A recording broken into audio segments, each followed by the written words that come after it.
Welcome to Crafting for Profit Live. This is episode 8, if you can believe that. And today's topic is running a business with a chronic illness. So, we're going to get a little personal today. We're going to discuss our own stories with chronic illness, chronic pain, and hopefully give you some tips and tricks if you're struggling as well. Now, if you are joining us on the live on the YouTube, you can ask questions in the comment section. We are going to kind of keep it on topic as much as possible, but we will pick out some of those if we see some at the end of the episode. And if you have a question that's off topic or you are not joining us live, then head to the description below and we have a link to a form and you can ask us anything at all and we'll answer those periodically in episodes. We also, of course, ask that you rate and review our podcast. We ask this every time. And thank you. I looked the other day and I think we have 25 ratings on Apple Podcasts, which just makes me really happy. So thank you to all of you who have rated our podcast. Leave a little review on whatever podcast platform you are listening on or on YouTube. We just really appreciate that. And then for today's topic, I wanted to start out by saying that everything we're talking about today is descriptive, not prescriptive, right? So Angie and I are going to be describing sort of our own experiences, but we're not prescribing what we think you should do to feel better and run your businesses. Everybody's chronic pain or chronic illness or whatever you're dealing with is different. All of our life circumstances are different. These are just what has worked for us, but they may not work for you, and that's fine. Like, I don't want you to think I can't do that, because there are lots of things that we can't do, that other people are doing. So everybody's journey is different. And then also, we are not doctors. So we are crafters, excuse me. And so what we're offering here is not medical advice. We're not trying to cure your chronic illness. We're just trying to make it a little bit easier to work through it. So we thought we'd start with kind of our personal experience and our personal journey with chronic illness. So do you want to go first, Corey, or want me to? Oh gosh, you go first. Okay, she's going to make me go first. Okay, so to start off with, I started this full-time in 2016. I wanted to note that. So I was well established, and it was around 2018, late and into 2019 that I started having quite a few issues, gastrointestinal issues, and then joint pain, lots of joint pain, chronic fatigue, those type of issues. And I won't bore you with a huge health journey. However, it took me about 2 years probably to get a diagnosis. Tons of doctors, tons of specialists, tons of things that didn't work, things that worked for a little while and then stopped. just a roller coaster ride of emotions and doctors that would say there was nothing wrong with me, others that would give me a misdiagnosis. So finally, probably 2021 late, finally got someone. I actually could not get anyone to test me for tick-borne illnesses. So it's another story. I could get on the healthcare system, and I'm trying not to. But anyway, so I finally got someone to test me for tick-borne illnesses, and I do have Lyme disease. There's actually hundreds of strains throughout the world, and I actually have 3 or 4 of them. So yeah. That was basically what was causing most of my issues. So at this point in 2024, I am in remission. Hopefully, I've went through months and months and months of therapies and medicines to put me here, and diet, exercise, lifestyle changes, tons of things to get me where I am today. And so that's kind of why we wanted to do this episode, is because wherever you are on that journey, we have probably been there from the very beginning of starting our business to that period of time where there were days when I couldn't do anything and couldn't function, to now where those days are fewer and fewer and farther between. So now I'm kind of managing my illness and running my business at the same time. Gosh, now I have to go. Getting really personal. Okay, so in 2015, my boys were born, and I had a fairly traumatic birth process with them. I have twins. They came early. I had an emergency C-section. I had some really terrible pain after they were born. NICU stay. My mom had cancer. I don't know. It was very life traumatic in 2015 for me. And after my boys, we got out of the NICU, we started going home. I had a really hard time trying to feel better. My body just hurt all the time. I had really bad brain fog. I just was not handling life very well. And I kept thinking, oh, it's probably just me. Like, I probably just need to buck up and go to the gym and everything will be fine. Um, and, it got better-ish, but not great. We moved to Washington and I had a small medical procedure, just a very minor medical procedure in 2021 that put me in so much pain that I don't know, it was just so bad for what the procedure was. And now when I talk to my doctor, he thinks that the birth of my boys probably triggered my fibromyalgia, and then that medical procedure may have put it into overdrive. And so I actually deal with a lot of the same things that Angie does, even though we have two very different things. So I get joint pain. I get weird nerve pain where my body feels like it's being, sanded by sandpaper, a really bad sunburn. Fibro fog, the brain fog. I also that doesn't seem to be connected to any of my fibro stuff, is I get allergies to things. So I'm just like randomly covered in hives. So there is a lot that has been difficult. It took me about 2 years to get a diagnosis. Why does my skin feel like it's like nobody can touch me? It's like a neuralgia. And through a combination of medicine and lifestyle changes and things, I'm doing a lot better. The beginning of this year was really difficult because a lot of people close to me were having very serious medical issues and some other things. And my stress level went through the roof, and I was basically in a flare for the first couple months of this year. But I'm feeling like I'm maybe getting back to to being okay and managing it well right now. Yeah, so I'm going to tell this story. So when we were at Creativation that year, and you were starting down your journey, and you had done some really crazy diet changes, and you were on that diet, and I said something about your rice cakes at lunch and how, like, oh my gosh, you're eating rice cakes or something. And the very next event we were at, I was going through all my changes, and I was like, do you have any rice cakes? I have found that, like, after all of that diet has not affected my particular case of fibromyalgia a lot. It has affected, like, changing my diet in some ways has helped with sort of the tummy troubles that come along with all of that. But overall, I've not found that diet in general has helped me a lot. It's been a lot of other changes. Yeah. So I, on the other hand, I have been basically on a paleo diet. If you don't know what that is, you can look it up. And I've been on one since about March of 2020, so several years now. And I will never get some things back. So things like gluten and things like that, probably most dairy products are just gone to me. And I have been able to add a few things back, but it is a very, very slow process. So mostly I eat paleo, especially if you were to see me somewhere, I'm all paleo all the time. I'm And lactose free, but that's because I'm lactose intolerant, not yeah. necessarily because of the fibromyalgia. And before anyone says anything, I do have a dietitian. I see a dietitian, and Yes. everything I'm doing is exactly what she says to do. So I just wanted to note that before anyone says anything. All right. So that's kind of where we're at. I feel like, I don't know, those are just a very quick overview of our journeys, but we do have a lot of experience in this area. So our next question for ourselves is, how do you balance managing your health needs with the demands of running a small business? So I guess I can start here. I try to really work in a lot of flexibility in my business.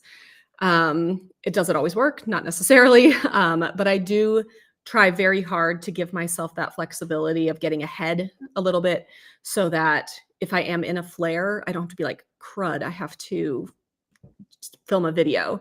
I mean, that is honestly probably one of the hardest things about this podcast, is that it's a set time and we have to be here live. And that was something we talked about quite a bit. Like, do we want to have to like show up when we're both, having a difficult day? If you go back to a couple of our first episodes, I think you could probably see it in my face that I was not at my prime. But yeah, so I try really, to build that in to my business, is like having that flexibility, and trying to work ahead when I can really helps, because then I'm not rushing that day or that week or whatever to get something done.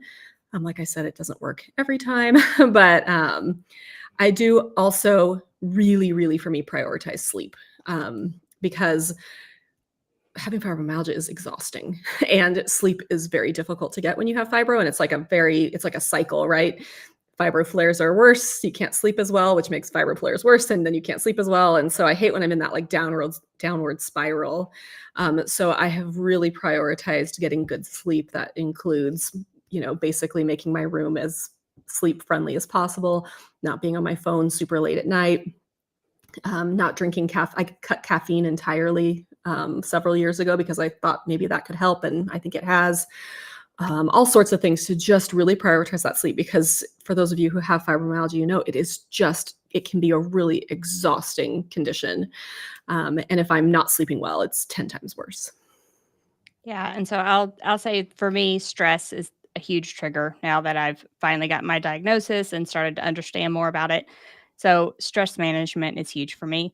Um, uh, she talked a little bit about time management and that type of thing, but also just mindset things. We both work with a life coach to try to like work on mindset type of things, managing our time, being productive when we do feel good, so that when we don't feel good, we don't have to, and getting out of that spiral she was talking about. So I just talked to Corey the other day. So the past 2 weeks have been very rough for me, and I've definitely been in that spiral. So what happens is basically you feel bad, you can't work, you feel bad about not working, that stresses you out, so you feel worse, and it's just a very bad downward spiral, and just something to get you up out of that spiral is often what you need. And I have found for me, a lot of times that's a break, and that seems counterproductive.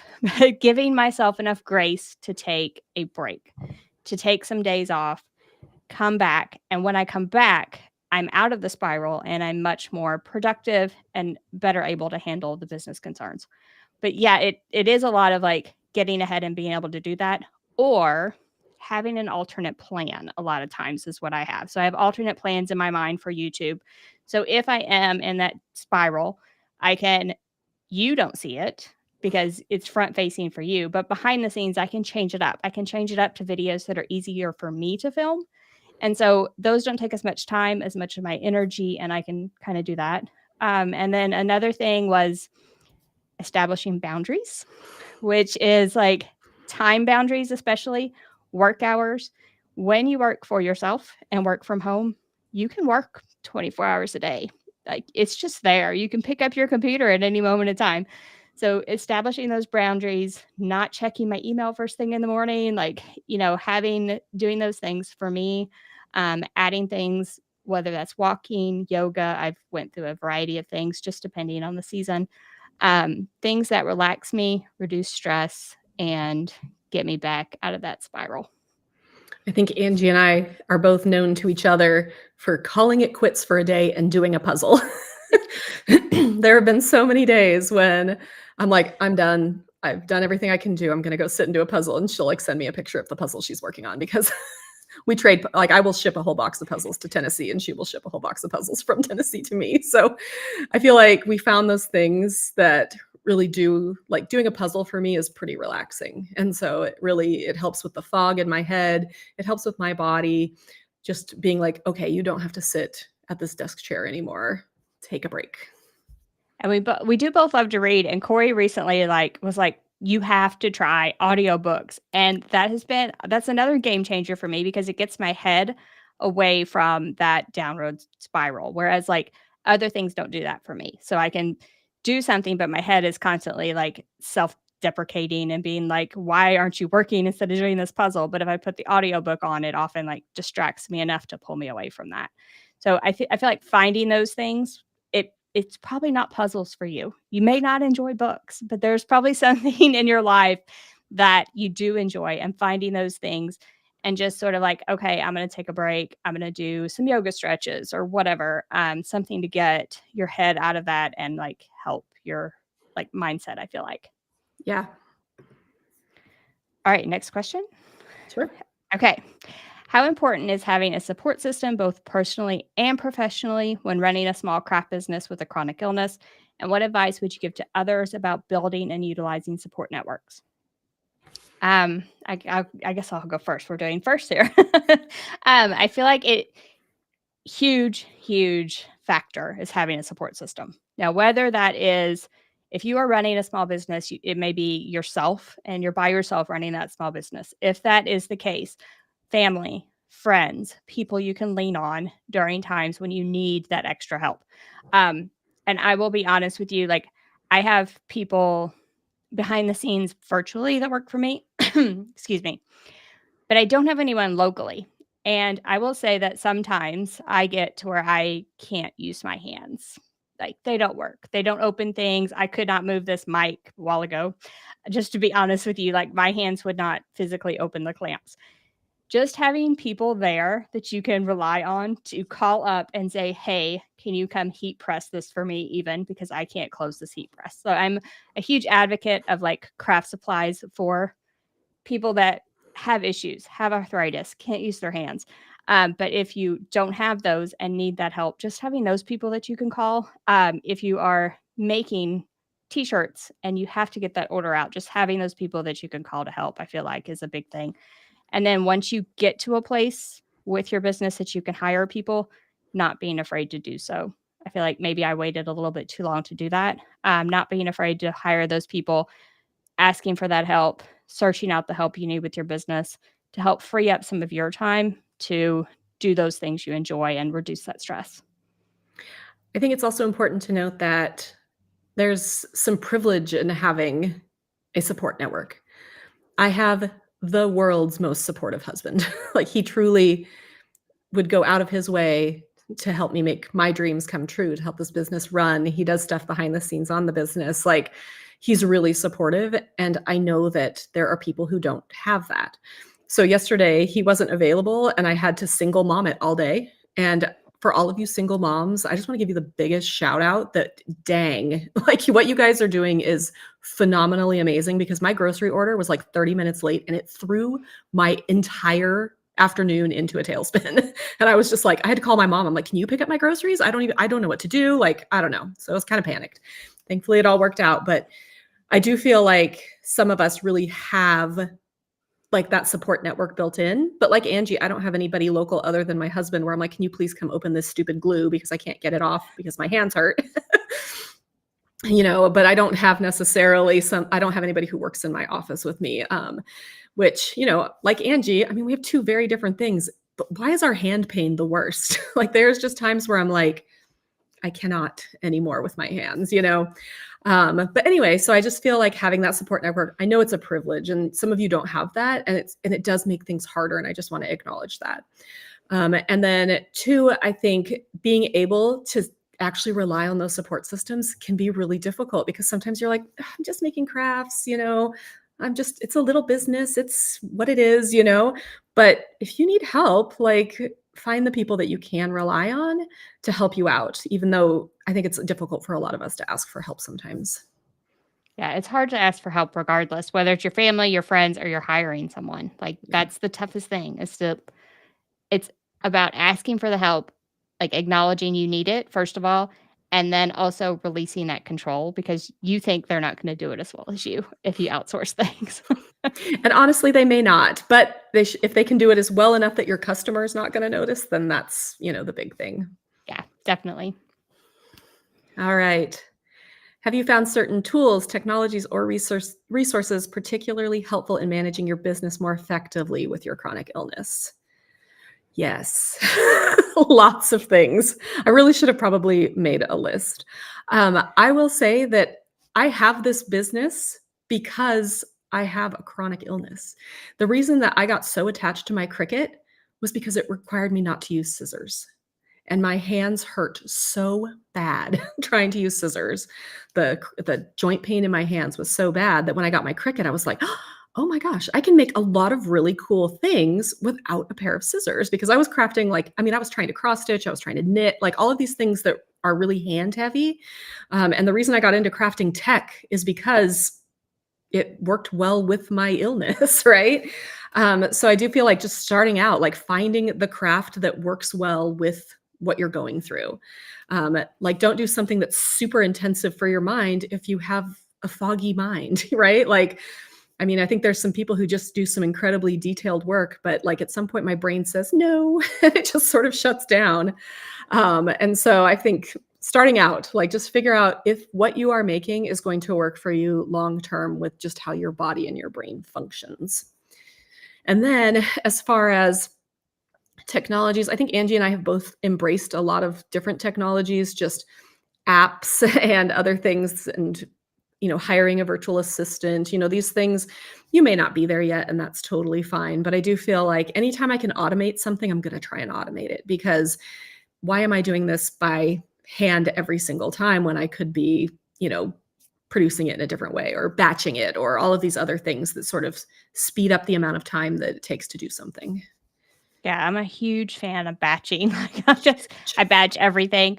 And yeah, automations, I use a ton of those. There are like free versions of a lot of those that like Facebook has its own scheduler and you can schedule to Facebook and Instagram at the same time. And it's totally free.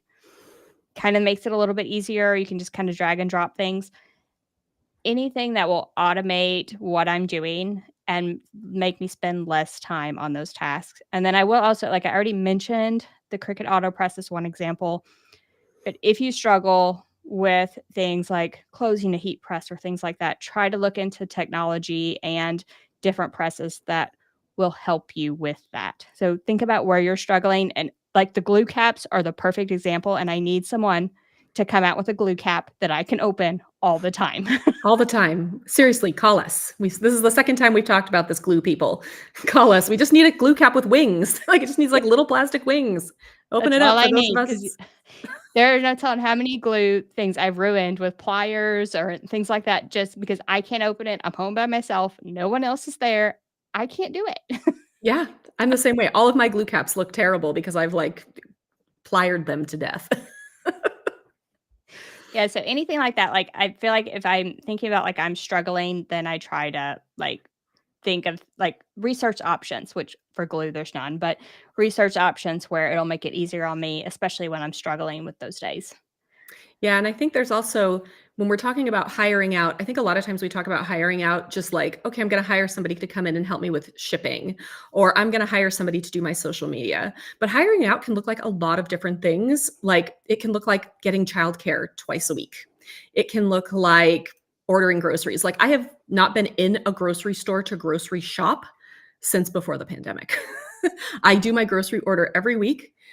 And it's just how I prefer to do it. It's so much faster for me I have like a meal planning spreadsheet. I order everything I need. I get everything in the spreadsheet. I pick up my order, and I don't spend a lot of time walking around the grocery store. For some reason, pushing a shopping cart to me, like my hands in that angle, not my favorite.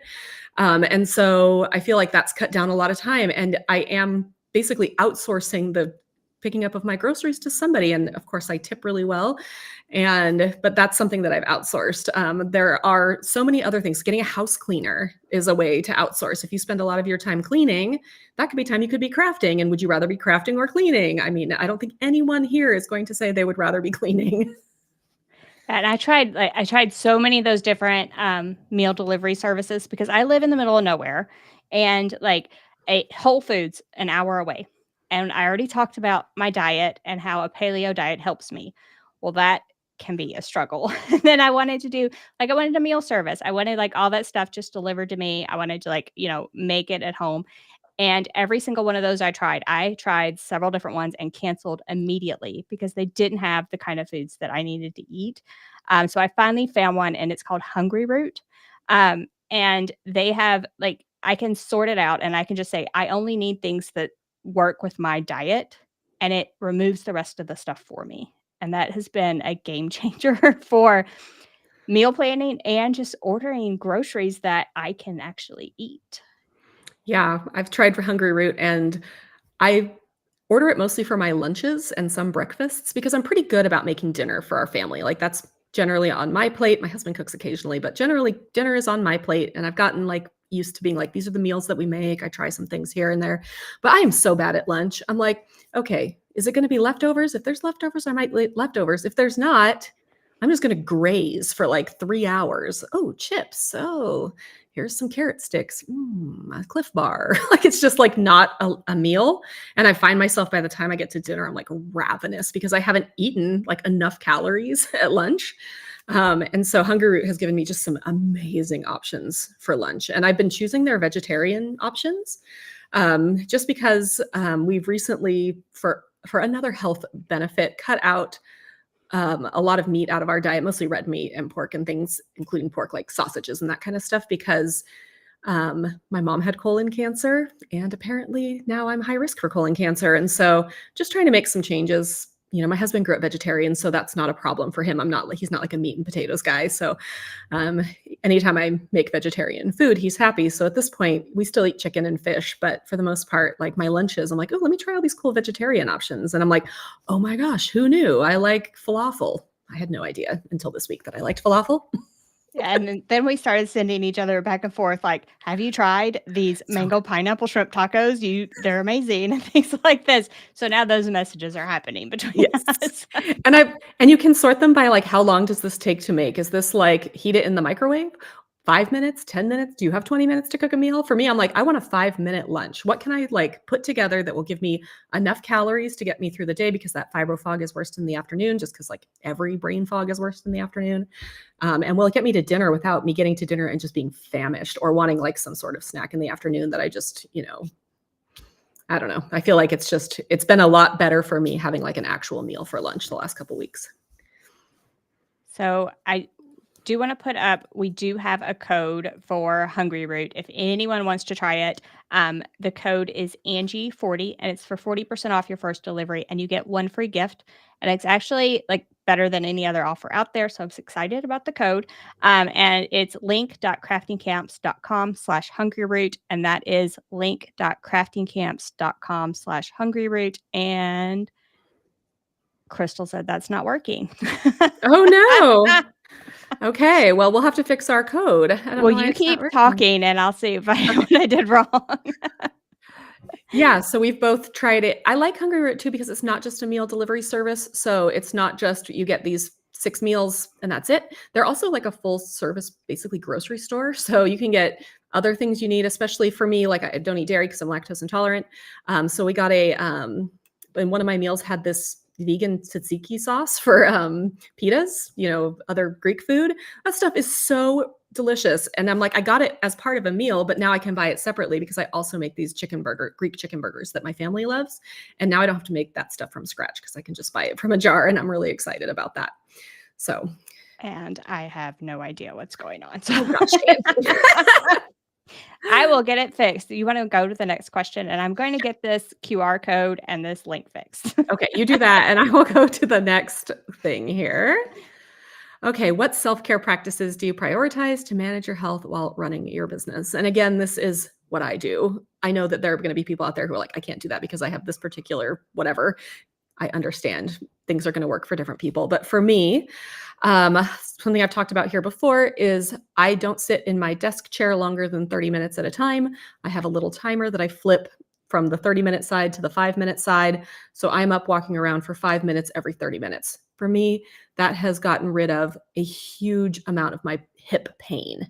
I tend to carry a lot of my fibro pain in my hips, and sitting for a very long time can really mess with that. So if I get up, and basically I clean my office for 5 minutes. So I get up and I clean, and that keeps my office clean and it gets my body moving. So I move. I also try to go for a nice walk around my neighborhood every single day. If I can't, I might get on the treadmill. I way prefer to walk in my neighborhood. We live in the forest. It's gorgeous. But it's also the Pacific Northwest. So a lot of times it is raining. But I do try and walk every day just to move my body. When I'm in a good place, which I should start doing it again now, is I try really hard to do yoga. For fibromyalgia, that's one of the best things you can do. Moving your body, stretching those joints, getting that muscle adhesion. Like, your muscles kind of adhere. I don't even know. Adhere to your bones. It's not good. You need to like stretch that out, release that tension. Yoga has been really helpful for me in that sense. It's also helps a lot with that hip pain. I do struggle sometimes with yoga because my hands hurt. So a lot of times, I'm in downward dog and my wrists and my hands are screaming at me. So I do have to like really be careful. Like, okay, I need to choose a yoga thing that's not going to have me on my hands all the time, because these are things you have to sort of mitigate when your body hurts in different ways. I already mentioned sleep. Sleep is a huge one. I try really hard to get as much sleep as possible, whether that sometimes includes a nap. I'm not even a very good napper. I try and nap, I rest, I wake up wondering what day of the week it is. But I know that a lot of people, they just take a nap in the afternoon. There's a lot of cultures that just take a nap in the afternoon. And I think that that's probably really healthy to be able to take that rest and then maybe do some work in the evening. Um, how's it going over there, Angie? I did fix the QR code. It's the shortener we use is not like it's down or Oh, something. So, but I did okay. fix the QR code. So if you want to scan the QR code if you're on the YouTube live, and we will have it fixed before the podcast. How about Yeah, that sounds good. that? All right. So, what practices do you use to prioritize your health?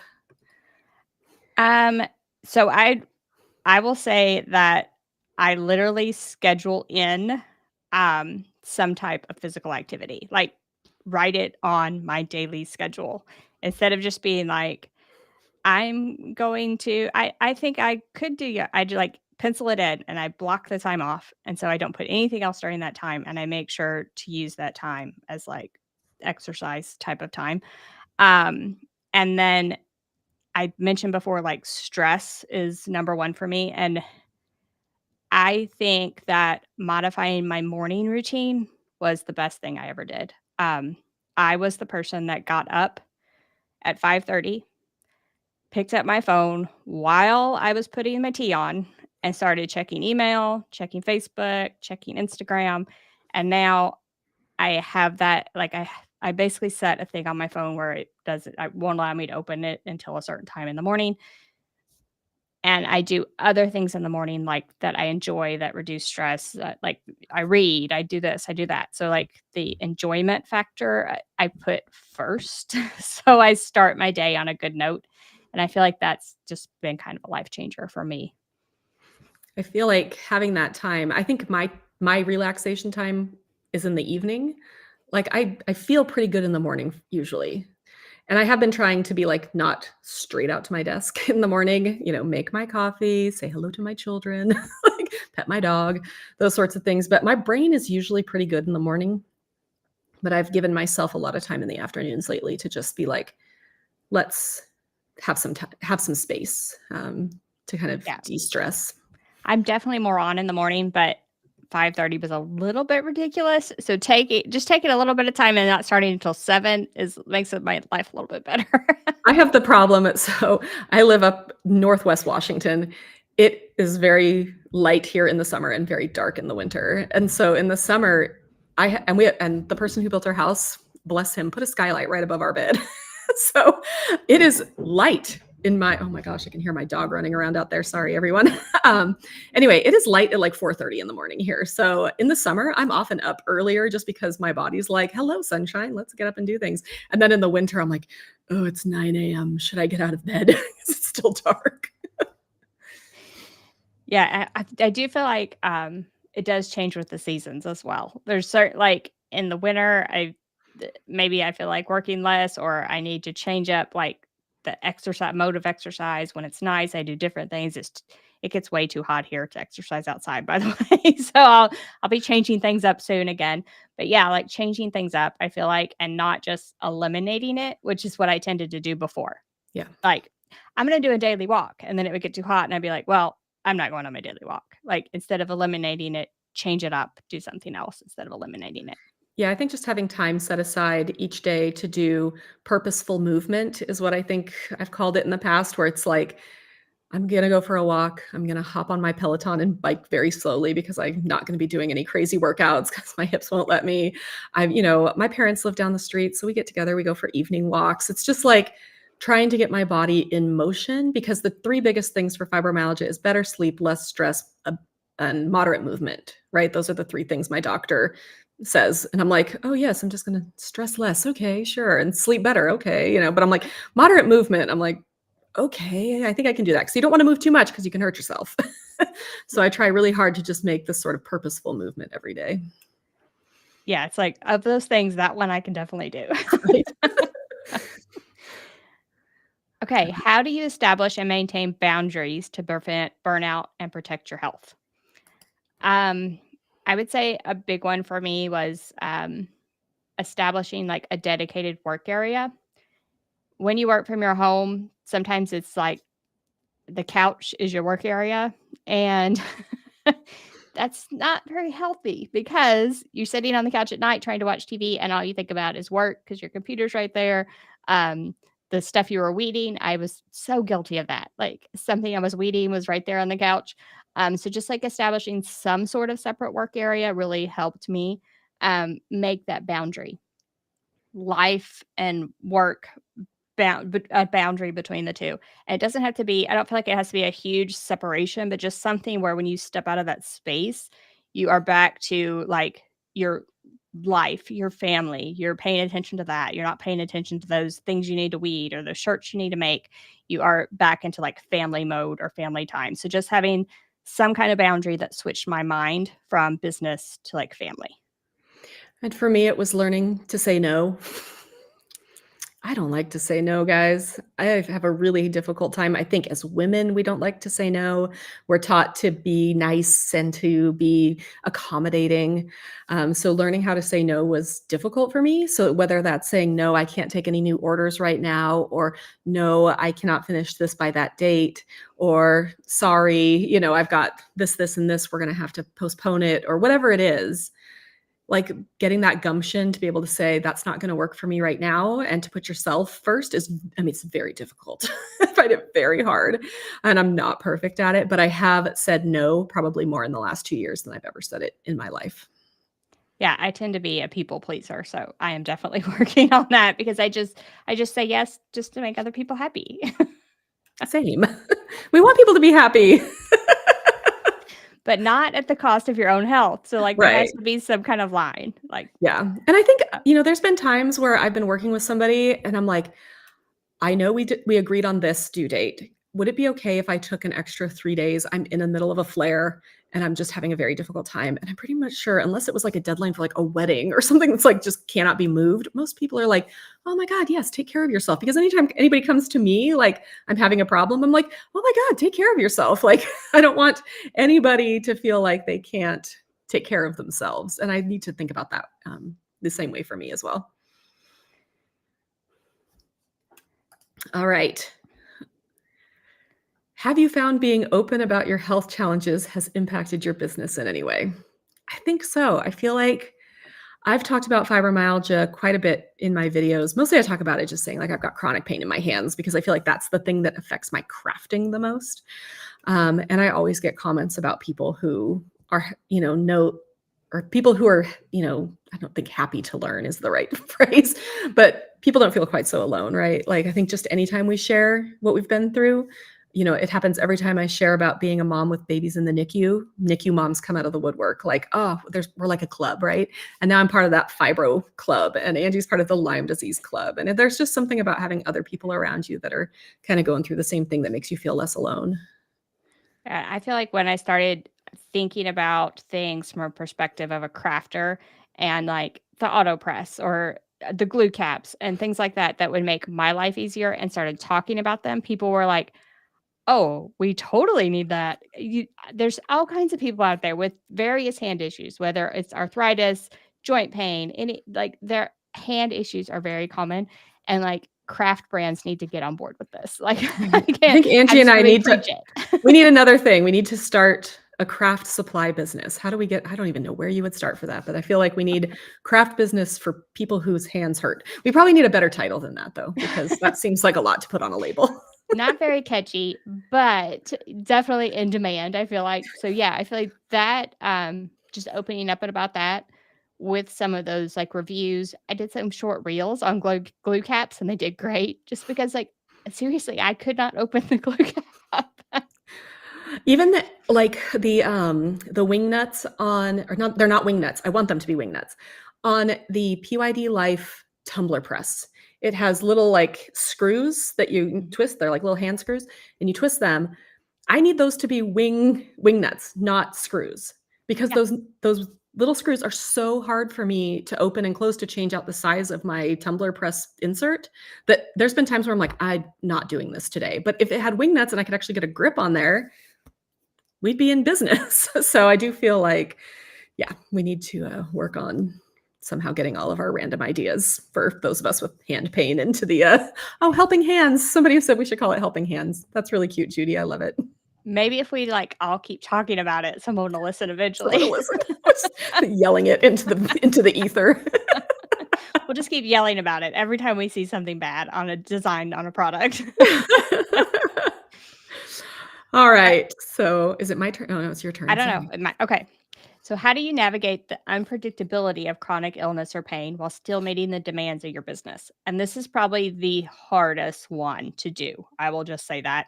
And this is the one that gets me every time when I'm in my spiral to keep spiraling down because yeah, it just makes me tense up just thinking about it. So, yes, this is the hardest thing to do. A few like things that I try to do, work ahead as much as possible. That way, when I have a day, I can give myself grace and just say, okay, today it's not going to happen. It's going to be all day on the couch or working a puzzle day, something like that. Um, so working ahead as much as possible. And I would say like having a plan to pivot if I need a plan to pivot. So whatever that means to you. For me, it's like YouTube video ideas that I have that would be easier for me to film if I'm having a day where like a full review on a heat press is just not going to happen. So whatever that looks like for you, it might be like a pivot of like, I'm going to order DTF prints to make it easier on myself instead of cutting this stuff on my Cricut and weeding it out. It can be a pivot of like, I'm going to hire a local teenager to help me like do this weeding, like whatever that pivot looks like to you, just having that plan in place of, and accepting that you need that help. Um, and I feel like that's my top two. Yeah, I think for me, I always joke with my husband that I feel like fibromyalgia feels like a Russian roulette of symptoms. Like, what's it going to be today? Right? I'm feeling pretty good, and then all of a sudden, like I can't think straight, and I'm like everything else feels fine, but like my brain is broken. Or I wake up one morning and I'm like, my hands hurt. I don't know how I'm going to get through today, or, things like that. So the unpredictability is, I think, the hardest thing for me. And it was the hardest thing for starting this podcast. It's the hardest thing when we run our camps because, we don't know, are we going to be on it for those 3 days? Because we are working a lot those 3 days and they're scheduled out. So it's not like we can change them. So I do think that unpredictability is one of the biggest things. And yeah, I do a lot of the same things Angie does. I work ahead, just trying to work ahead. A lot of times for me, and I think this works for a lot of crafters too, is I pivot to design when I'm having a difficult day. So whether that's finding designs on Etsy if you don't design yourself, or for me, it's just popping into Illustrator. Like, okay, I'm going to sit at my computer, get up every 30 minutes and walk around, but I'm going to sit at my computer today because there's just no way that I'm going to be able to like make stuff. Like my body is just too tired. My brain is a little dead.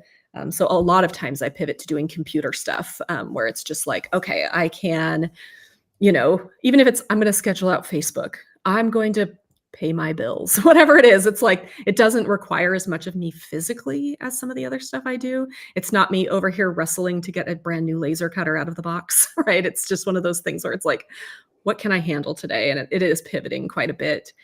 And then I do feel like, again, saying no, like just being like, I can't today. I mean, there's been times where like this week, I was like, I'm going to work on this website that Angie and I are working on. And I was like, that didn't happen. And she's like, okay, because we know it will happen just on a day when we're all feeling a little better. Yeah. And you mentioned, and I like train of thought. Yeah, I just completely lost it. Okay. Your train of thought derailed, as my boys say. It was going a direction. It was going one direction and it's gone. Well, I will say that you mentioned the camps and us doing them together is one benefit. Going back to like having that person to lean on, because like if like for instance, Crafting for Profit camp was in January this year. I was having a really tough time. Corey took a lot of it. Sublimation camp came along May. Corey was having some things. I took a lot of it. So we just sort of like leaned on each other. So having someone that you can lean on, going back to that, whether that is a business partner or someone like family and friends. So we definitely do that as business owners as well.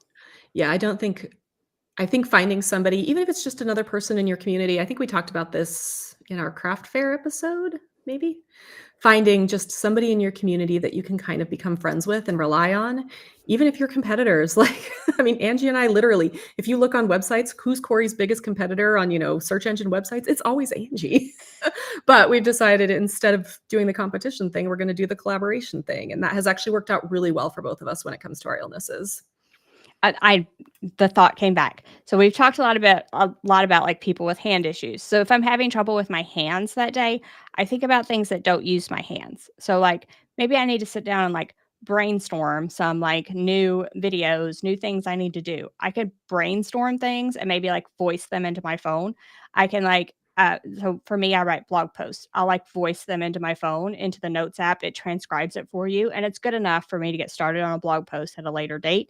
And I don't have to use my hands. So I think about things like in those terms as well, like what is like the issue of the day, because mine can move from day to day. The issue of the day, what is it? What can I do that doesn't use that portion of my brain, my hands, my shoulders, whatever it is? Yeah, I think that finding that part of your body and giving that part of your body a rest is just as important as giving your whole body a rest. Like I can go and sit and do a puzzle, but if my hips are killing me, that's not on the table because then I have to sit in a chair anyway, and the chair is what's killing me. So when my hips are killing me, I will often go for a walk because that's actually the thing that hurts the least. I mean, it still hurts, but it's like at least I'm moving and trying to get some movement into my hips. Or it's going to bed. Sometimes it's just like my body cannot function. So it's trying to just figure out what works best with what my body's doing on any given day. I think that's important because we're talking about strategies for business. However, there are days when it's just not going to happen. It's going to be a couch day, um, binge watching the new season of Bridgerton because that's what happened this past weekend. So different things like that are it's definitely going to be those days sometimes. So we don't always like, okay, I'm going to use these strategies. Sometimes it's just not in the cards. There's too much. It's too much. Can't handle it. It's going to be binge watch the latest Netflix series day. Yeah. I feel like we've kind of answered number 9 here over the course of this whole. What do you think? Yeah, I think so. Okay, so I'm moving to number 10. You guys won't even know what number 9 is. So this is the one that I feel like also is just really difficult sometimes. And it's how do you stay motivated and connected to your passion to craft even on difficult days? And there are some days when I'll just be honest, when I am not motivated. And I just have to give myself that space. Again, sometimes it's like, okay, I'm going to pay my bills or I'm going to, I can still get some work done. But there's just some days where I'm like, why did I pick a job that has my work so much with my hands or whatever it is? And then I'm like thinking about it. I'm like, pretty much every job is that way. So it's just kind of getting through it. But I do think for me, it's comes back to this a lot, whether or not it's chronic illness or I'm just feeling burned out or overwhelmed. It's coming back to actually making stuff I enjoy making, even if it's for me, if it's not for the channel, if it's not for sale, but just making some things that I really enjoy. That always seems to re-spark that creativity for me. And obviously, if I'm in a flare, I can't do that, but I do often give myself the space to do that once I come back from a flare and just be like, okay, I'm going to spend 2 hours this morning making something for my boys just to get my mind back in that creative space. And I feel like knowing your why, like, why are you doing this? Why have you started this small business? For me, like, why do I film videos on YouTube? Why do I do this? And so for me, it's like knowing my why and then like leaning into that. So my why would be like to inspire people to be creative. So a lot of times, like just reading comments, like reading my YouTube comments, some of the good ones. Like we save, like Corey and I both do this. We like save the good ones into like a place where you could just sort of like give yourself a high five for a minute. So yeah, like saving those positive reviews that people have loved that product you made and sold to them, and reading those during those times to help you stay motivated. And yes, this is why I'm doing it. This is why I'm passionate about this business. And just like taking that time to know your why and like refresh your mind that this is why you're doing it. These are who these people, this is what this is for. Yeah. And maybe recalibrating a little bit. If you get to that point where you're not able, when you're just like, I cannot do this, maybe take a little less work for a while. Maybe change up what you're doing. Maybe stop offering something that is particularly difficult for you to make in this moment. Again, I feel like this whole episode should just be called Pivot, like it is, that episode of Friends where Ross is just screaming pivot. I feel like having a chronic disease is just one day of pivoting after another to like what is working best for my body and trying really hard not to overwork a part of my body, because I think Angie and I both have the mental place a lot of times where like I can just work through it. But a lot of times with a chronic illness, that just makes it worse. And then you're toast and it sucks. I am the chronic, I'll just work through this person. I have the flu. It's not a big deal. I'll just work through it. Like it doesn't matter what the illness is. I'll work through it. Sometimes with the stuff you just can't, and you need like a reset, a rest, some days off, come back motivated, passionate, ready to tackle your to-do list. And I am so much more productive after I take some time off to reset. Yeah, I am too. It's very hard because I'm very type A. I'm very much want to overwork myself. It's really hard for me to just relax. That has been one of the biggest lessons I think in the last couple of years that I've learned, is to be like, it's okay to sit down for a few minutes. And I'm like there's still parts of my brain that are like, no, it's not. There's so much to do. And it's been an education. All right. So before our last question for ourselves, if there's any last minute questions from the chat, we're about to start like scrolling through those and answering some of those. If you have any last minute questions for us and you're live on YouTube, feel free to ask those. And our last question is, what advice or encouragement would you offer to someone considering starting a small craft business while managing a chronic illness or chronic pain?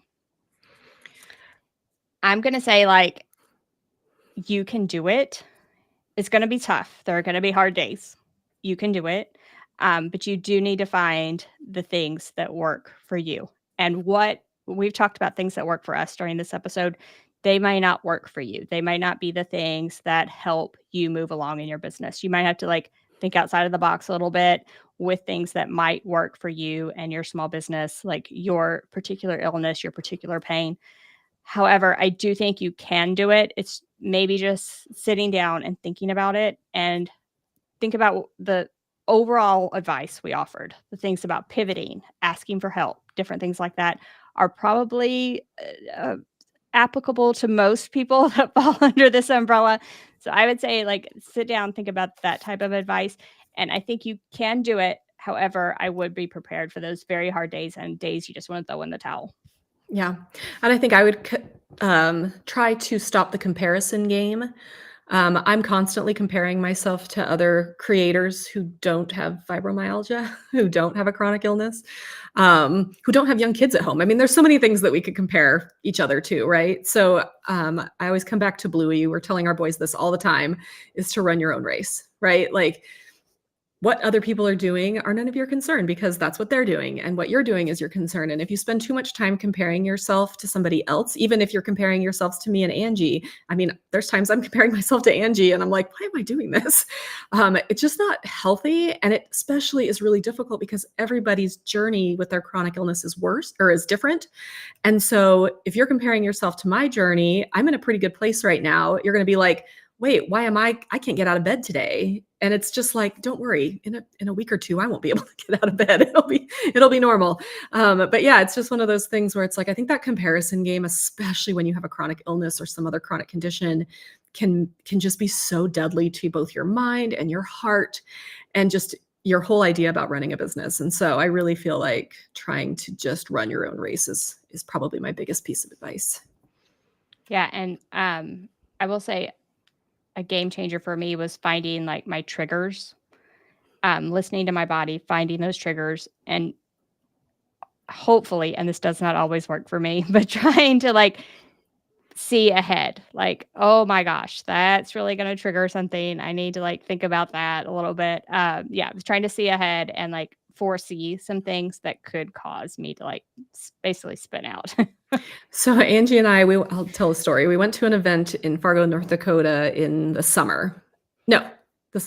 We went to an event in Utah and we were on our feet. It was the launch of the Cricket Venture. And Angie and I were on our feet that entire day on a concrete floor. And that night in the hotel room, Like we each had our own hotel room. We're texting each other like, I cannot move. Like I hurt so bad. Like my hips and my knees. I mean, it was really, really bad. And like I was in cute shoes. So I wasn't even like taking care of myself by just even wearing trainers or something, right? Like I was wearing like cute shoes. And so 2 weeks later, I think we met up for another event in Fargo, North Dakota. And that whole event, we're like, let's find a place to sit down. Let's make sure we're wearing the right shoes. How are you feeling? Do we need to find a place to sit down? Like we actually learned from the first experience and then put all of those things into play the second time we got together. And I think that I was in a heck of a lot less pain for that second event, even though it could have been gone just the same way that the first event did. Yeah, but back-to-back events was probably not the wisest decision for either of us, but that's a whole other topic of overscheduling. Yes, don't overschedule yourself. Chronic overschedulers. Okay, I think I'm gonna pull a few things from the chat. Yeah. So this first one is super interesting me. Do you either of you use a program like Dragon Speak Naturally to help you write blog posts, instructions, etc.? And I have never heard of this. Have you heard of this? No, Okay, but so I'm I'm like, always the second she excited. commented, I was like, I need to take notes because I feel Yes. like this is so much better than whatever talk to text. I'm just like in with my phone here. Yes, I just talk to text with my iPhone, so Dragon Speak Naturally was one thing. It's Beth that recommended that, so yeah, definitely, I would check that out. Yeah. I'm gonna check it out because I do feel like there's times when I'm like, my body's not functioning, but I like right now I'm writing a blog post on how to use the tool in the laser to make tumblers. And I'm like, I could totally just talk about it for a while and at least have an outline that next time I do want to sit at my computer, I could do it, things like that. Or you could write product listings, social media posts, all of these other things as well. And here's another thing I've never heard of. Have you ever tried the precision glue press when gluing? And that No, was from Kim, and I'm excited to, Google that as well. seriously. I feel like we're getting some good answers for us on this Yeah, episode. thank you so much for answering our questions in the chat. Thank you. Okay. Oh, here's a good one, and I think you can take this one. Do you 2 take any medications for your pain? My pain is under control with meds, but fatigue is constant, and I feel like you could talk a little bit about that. Yeah, so for my fibromyalgia, I'll just go ahead and say I take Cymbalta for my fibromyalgia. It has helped a lot with the nerve pain for me. I can still feel it trying, but there's not points where I'm in tears. So that has helped a lot. I know that Lyrica and gabapentin are two others that people have, that are kind of steps up from where I am. I'm lucky I'm still on a fairly low dose. It can really mess with my brain though. I do feel like there are times when I tell my husband, I'm like, it's like I'm thinking through a jar of jam today. Like I just cannot think clearly. And I find it is the worst if I miss a dose. So I actually have an alarm on my phone every single night at 7:15. I take that pill at the same time because if I'm even off an hour, I can tell. And so I do feel like if you are on a medication, taking that medication regularly, obviously go with what your doctor says. If your doctor is ignoring your pain, like this sucks. This sucks because it took us both years to get diagnoses. And I do feel like, finding a doctor who will listen to you is huge. And I walked in to see my doctor. I met him for the first time up here and he was like, let's figure this and out and sending you to specialists. And I was like, I was trying to get that for so long at my old practice. And then I got a new doctor and things moved much more quickly after that. But I do feel like, yeah, meds, but also they can affect my fatigue and that brain fog for me too. So for me, it depends on where I'm at. So right now I'm seeing a functional medicine doctor, and if none of you know what that is, basically combine traditional medicine with homeopathic remedies into one. They are MDs, however, a lot of times it's not covered by insurance. So I do want to give that caveat. I am very, very blessed to have been able to do this because I could not find a diagnosis through traditional means.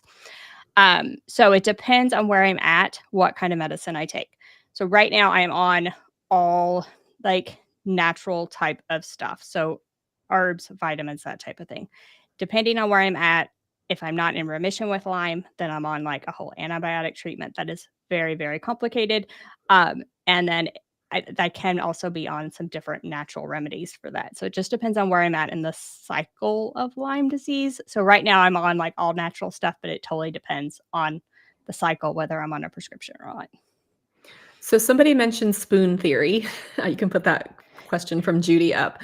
I Okay. love spoon theory. So basically, spoon theory means that you get a certain number of spoons at the beginning of the day, or any given day you only have a certain number of spoons.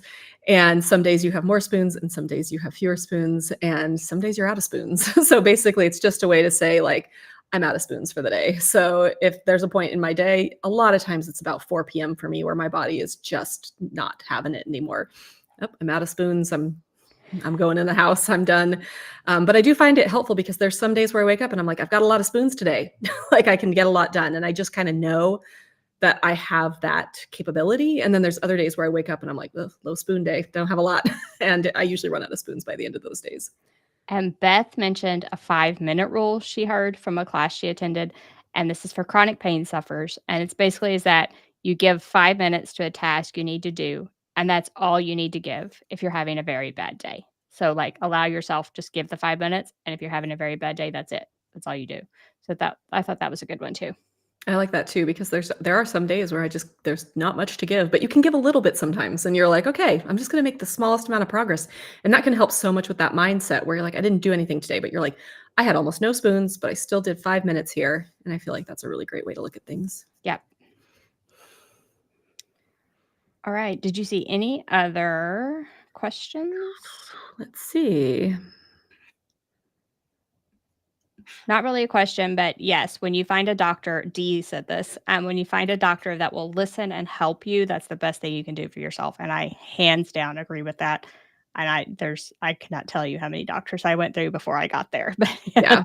yes. I mean, he's my general practitioner. He's a nurse practitioner, not even a full doctor. I got in there and I said, "Here are all the things that suck."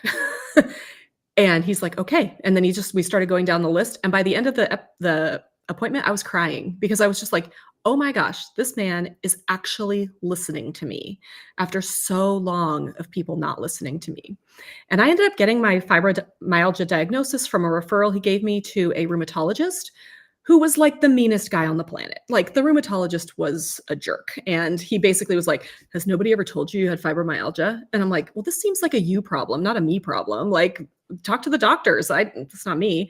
And he was just really dismissive and really rude. But I had that diagnosis. And from there, I could work with my regular doctor to figure out how to move forward. Yeah. We've talked about this before, but I feel like it's a rheumatologist.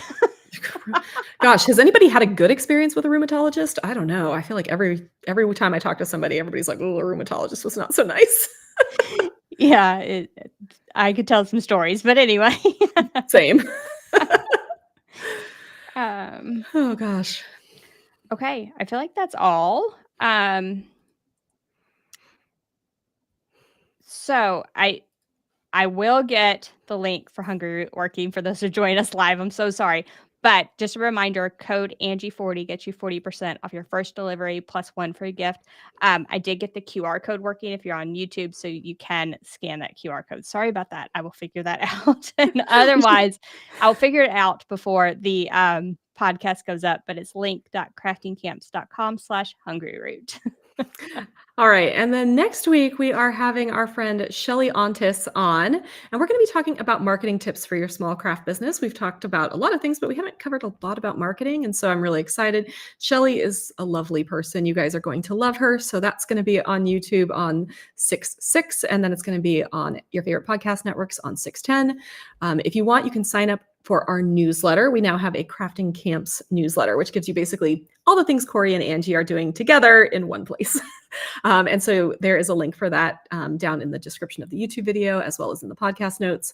So if you want to join that list as well, that gives you basically everything that we are doing together.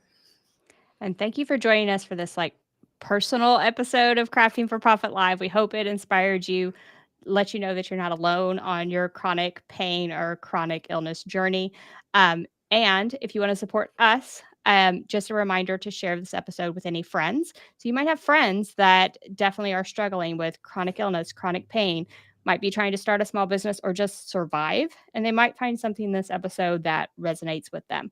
So be sure to share this episode with them and then leave any ratings and reviews on your favorite podcast platform. So wherever you're listening to this at, if you're on YouTube, thumbs up is great, a comment, follow our YouTube channels. If you're on Apple, then drop down, leave a review, just wherever you are. And both of those are vital to our success, and we really appreciate it. So we will see you in 2 weeks. Thank you so much.